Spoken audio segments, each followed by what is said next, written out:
Hi Bombshell! I'm about more than halfway into my follicular phase, and I definitely have fixed the energy issues that I would have during this phase.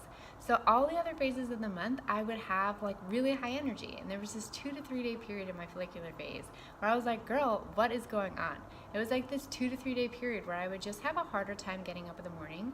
My energy would like increase throughout the day, but there was just something about those mornings that it was just harder for me to get out of bed. Like, I don't know. So I related it back to having a touch of adrenal fatigue and was able to fix it by increasing the amount of carbohydrates that I was eating. I stick mostly to a paleo diet, so sometimes it can be hard to get more of the carbs that you need. You have to eat a lot of fruits and vegetables to be able to get them.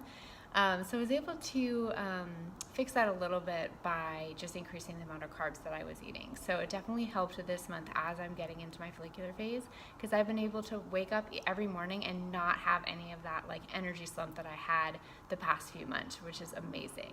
So I always try to balance out my workouts. So yesterday I went on a really long run. I've been trying to do 2 to 3 runs a week, and so Sundays are more my endurance run. So I like to balance it out the next day by doing something more relaxing. So I went to a hot yoga class this morning. So I thoroughly love like the hot detox that comes when you're in the heated room. You're able to get into a stretch a little bit more, and it just always like really lengthens your muscles and creates that long, lean look that us ladies love. And there's just something about going to a yoga class. Like, I am that girl where if I'm gonna do yoga at home, I probably only do about like 10 minutes.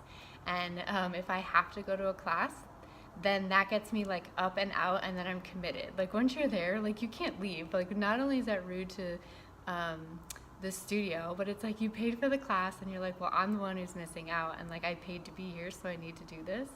So that's how I'll like get my yoga in. So for food today, I did so in my follicular phase, I like to focus on light foods to really make your body feel light and fresh. So think of it like your spring phase.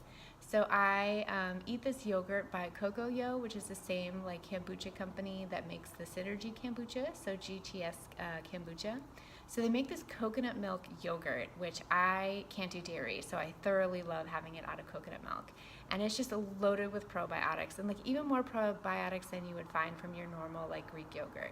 So I had a little bit of that this morning with some fresh berries, and then when I got home after the yoga class, I actually had a serving of the dinner that I made last night, which was like this turkey stir fry. And so like that was my snack, and I was like, that's totally fine to be able to have leftovers as a snack. And then for lunch, I did a little bit of lamb with some Brussels sprouts, and I put it on like a huge salad with tons of greens. And then I've been making this like apple snack, which I cut up like half of an apple, and I saute it with a little bit of coconut milk and just add a little cinnamon and vanilla extract, and then just put a little like toasted almonds on there. So it kind of feels like you're having like this apple pie, like, but it's just a filling, and it's loaded with like the fiber and healthy fats, but without the sugar and the gluten crust, or however else you'd make it. So it's kind of like trick my brain into thinking that I'm having apple pie when I'm just having like an apple with some cinnamon and a little healthy fat in there. So that helps me just feel like so good, and my energy's been like very consistent all day. And I've been coming down off the cleanse that I was on last week, so I've just been feeling really good. And so I hope that helps on today's vlog on where I'm at, where in my later part of the follicular phase as I'm about to shift into ovulation. So I'll talk to you soon. Bye, Bombshell.